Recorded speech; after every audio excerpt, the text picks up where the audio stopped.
Kung nakita mo na ang napakagandang tropical house ni Willie Revillame sa Ayala Heights, Quezon City, alam mong mahalaga sa kanya ang tahanan. Bukod sa pagiging kumpleto nito sa mga eleganteng gamit, pinag-isipan din ng mabuti ang panlabas na bahagi na dinisenyo pa ng isang landscape artist.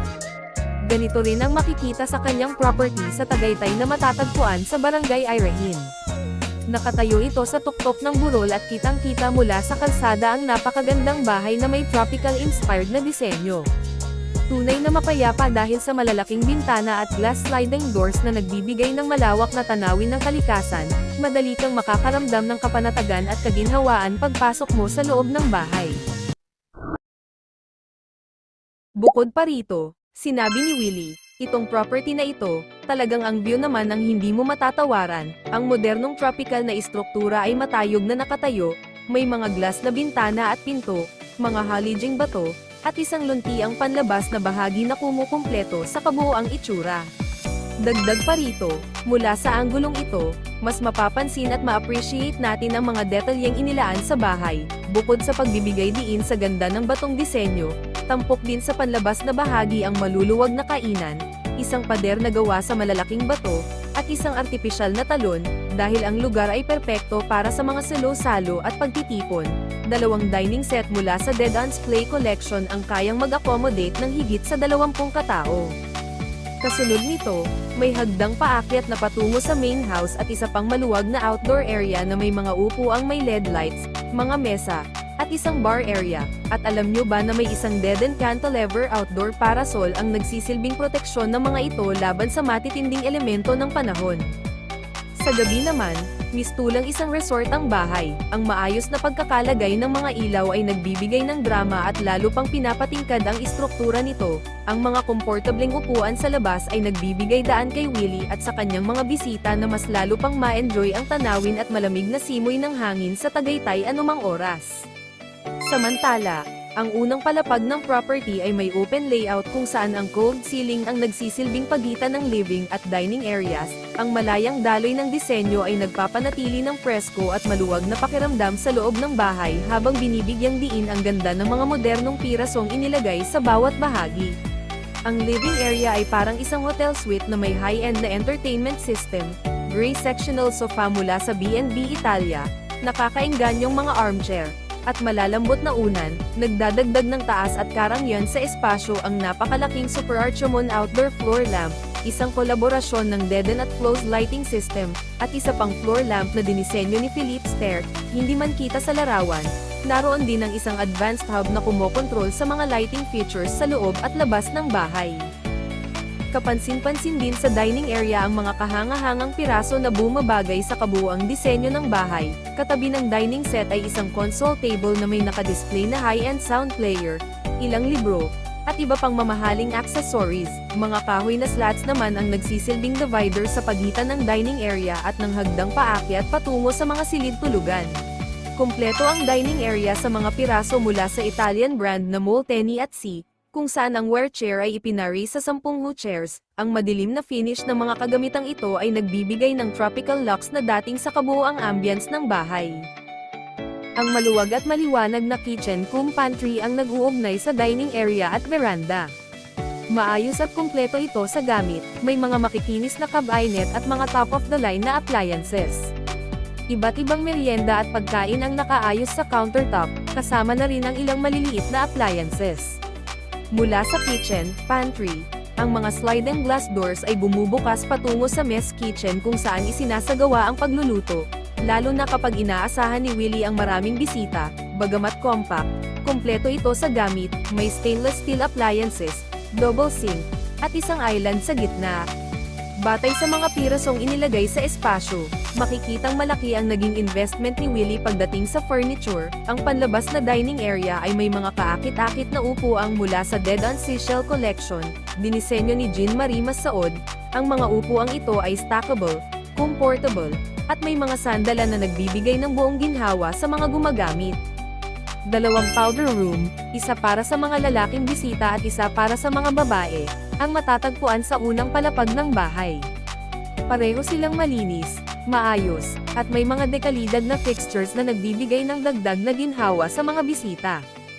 Bukod pa rito, hindi namin mamarapatin ang manatili ng matagal sa entertainment room, tampok dito ang mga nakakaingganyong sofa na may neutral na kulay, makukulay na floor pillows, isang malaking TV, mga high-end speakers, at isang videoke machine, at marami pang iba, ang mga nakaka-relax na neutral tones ang nangingibabaw sa espasyo, habang ang mga kulay berde at kahel ang nagbibigay ng buhay at sigla dito.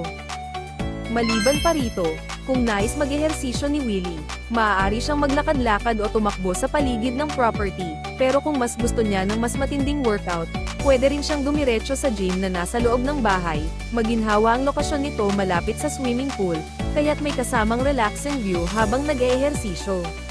Talagang masasabi mong isa itong kumpletong lugar para sa pagpapahinga, may sarili pa itong private sauna na karaniwang makikita sa mga high-end gym sa metro. Bagamat may kakaibang layout, mayroon itong outer sauna na may mesa at mga bench, at isang mas malaking inner sauna na kayang mag-accommodate ng hanggang 10 katao. Ang hagdanan ay binubuo ng kahoy at salamin. Ang mga slats na makikita mula sa dining area ay mga floor-to-ceiling na bakal na nagsisilbing railing. Bukod sa pagbibigay ng visual na hangganan sa pagitan ng common areas at mga silid-tulugan, ang mga rod na ito ay nagbibigay din ng ilusyon ng taas at karangyan sa buong espasyo. Bukod pa rito, ang bahay ni Willie ay may kabuuang 4 na silid-tulugan, 2 guest rooms, isang family room, at ang master bedroom na matatagpuan sa roof deck. Ang una sa 2 guest rooms ay maihahambing sa isang hotel room, dahil may direktang access ito sa swimming pool at gym. Bagamat simple at malinis ang disenyo, hindi may kakaila ang homey vibe ng silid, na pinahusay ng maingat na piniling mga ilaw na nagbibigay ng mainit at nakaka-relax na liwanag. Dahil ang family room ay nasa parehong palapag ng master bedroom, tanging mga malalapit na kaibigan ni Willie lamang ang may access sa lugar na ito. Lahat ng guest rooms ay may ensuite bathroom na may dekalidad na fixtures at enclosed shower area. Bagamat nagpapakita ang mga espasyong ito ng minimalistang estilo para maghatid ng nakaka-relax na pakiramdam, pinuno ni Willie ang mga ito ng mga high-end at eleganteng furniture, katulad ng sa ibang bahagi ng bahay. Ang personal na espasyo ng host ay tunay na kainggitan dahil sa kahangahangang tanawin ng payapang kapaligiran. Ang mga Kenneth at Mop na glass walls at sliding panels ay nagpapapasok ng natural na liwanag na nagpaparelax pa sa lugar. Makikita rin sa paanan ng kama ang isang malaking TV at isang sleek na console cabinet na bagay sa iba pang finishes sa silid. Bukod sa panonood ng paborito niyang mga palabas, pwede rin si Willie na lumabas ng bahay na may hawak na tasa ng kape, umupo sa isang upuan, at mag-enjoy ng mabilis na pahinga. Upang mapanatili ang hotel-like na vibe, kumpleto ang silid sa taupe na mga kurtina, beige na love seat, hardwood flooring, madilim na padded na pader, at isang cushioned na headrest. Siyempre, bukod dito, sa natural na liwanag na pumapasok, ang maluwag na master T&B ay mapupuntahan lang sa pamamagitan ng walk-in closet ni Willie. Pinaganda ito ng mga high-end na fixtures at sleek na finishes, at may kanya-kanyang lababo para sa kanya at sa kanyang asawa, pati na rin isang glass shower enclosure. Sa loob ng shower, may malaking glass window mula sahig hanggang kisame na nagpapapasok ng liwanag, at may wooden blinds na madaling ibaba para sa privacy kapag ginagamit ang banyo. Masasabing talagang mahal ni Willie ang mga furniture mula sa Deden. Sa labas ng kanyang silid makikita ang mga eleganteng piraso mula sa mga kilalang koleksyon ng brand tulad ng Slimline, Obelisk, at Barcelona. Ang resort-like na panlabas na lugar ay perpekto para sa maagang almusal, hapon na merienda, at pagpapahinga matapos ang mahabang araw. Hindi ka talaga mahihirapang humanap ng lugar kung saan mo pwedeng namnamin ang ganda ng Tagaytay sa bahay na ito.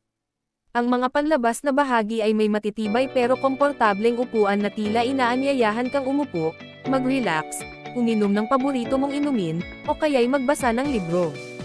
Para maramdaman ng mga bisita na nasa isang marangyang resort sila, tampok sa panlabas na bahagi ang luntiang tanawin na sinamahan pa ng magagandang kasangkapang pambahay. Sa maliit na sulok na ito, pwedeng magbasa, kumain, o magkwentuhan ang mga bisita habang lumilipas ang oras. Para naman sa mga nais mag-isa at magpahinga, pwede silang magtago sa Nestrest Hanging Lounger mula sa Deden at tamasahin ang ilang minutong kapayapaan. Ang lock pool ay talaga namang kaakit-akit at marahil ang pinakapayapang lugar sa buong bahay. Pwedeng lumangoy ang mga bisita, namnamin ang tanawin, o magpahinga sa isa sa mga lounge chair para mag-relax at mag-unwind. Napakaganda ng lugar tuwing gabi, kapag naiilaw na ang mga ilaw at unti-unting nagigising ang lungsod sa ibaba, upang mas mapakinabangan ang espasyo.